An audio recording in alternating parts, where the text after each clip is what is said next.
বন্ধুরা, দা ইনফো 365 এর পক্ষ থেকে আমি সুকান্ত সকলকে আবারও জানাই আন্তরিক প্রীতি ও শুভেচ্ছা।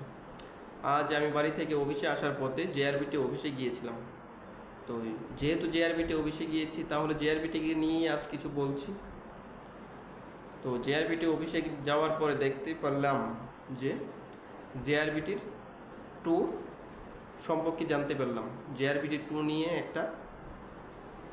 তাদের মধ্যে একটা কথাবার্তা চলছে এবং বিভিন্ন লোক থেকে জানতে পারলাম যে জেআরবিটির বোর্ডের মাধ্যমে আরেকটা নিয়োগ প্রক্রিয়া শুরু হবে এবং জেআরবিটির যে এনটিএসটা আছে তাদের রেজাল্ট কবে দেবে এই ব্যাপারেও জানতে পারলাম।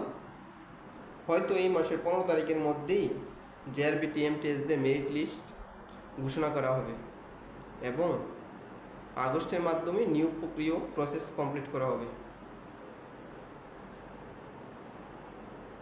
যেহেতু এই নিয়োগ প্রক্রিয়াটা অনেকটা লেট হয়েছে, মনে হয় না আর দেরি করবে, আর হয়তো এই মাসের মধ্যেই কমপ্লিট করার কথা ছিল, কিন্তু ইলেকশনের কারণে এটা দেরি হয়ে গিয়েছে। 5 তারিখ আপনাদের গ্রাম পঞ্চায়েত ইলেকশন, তারপরেই 2-3 দিনের মধ্যেই আমার মনে হয় মেরিট লিস্টটা বাইরে হবে। এখন পঞ্চায়েতের ইলেকশন নিয়ে বিভিন্ন অফিসাররা এবং কর্মীরা ব্যস্ত আছে ইলেকশন প্রক্রিয়াকে সম্পূর্ণ করার জন্য। তো যেহেতু জেআরবিটির রেজাল্ট দিয়ে দেবে বা মেরিট লিস্ট ঘোষণা করা হবে 15 তারিখের মধ্যে, তারপরেই জেআরবিটি 2 ছাড়া হবে।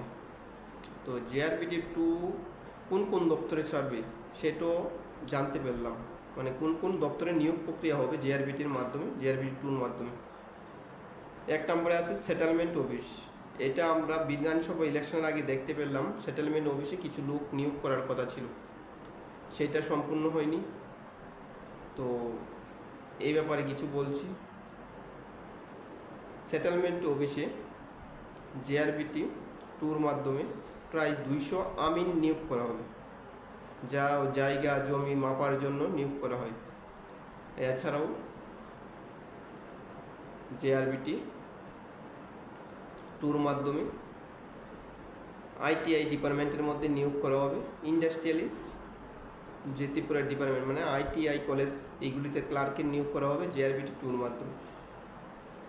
নেক্সট আমরা যদি কিছু জানতে পারি তাহলে অবশ্যই আপনাদেরকে জানাবো এবং আমাদের চ্যানেলকে সাবস্ক্রাইব করবেন, আমাদের পাশে থাকবেন। Thank you.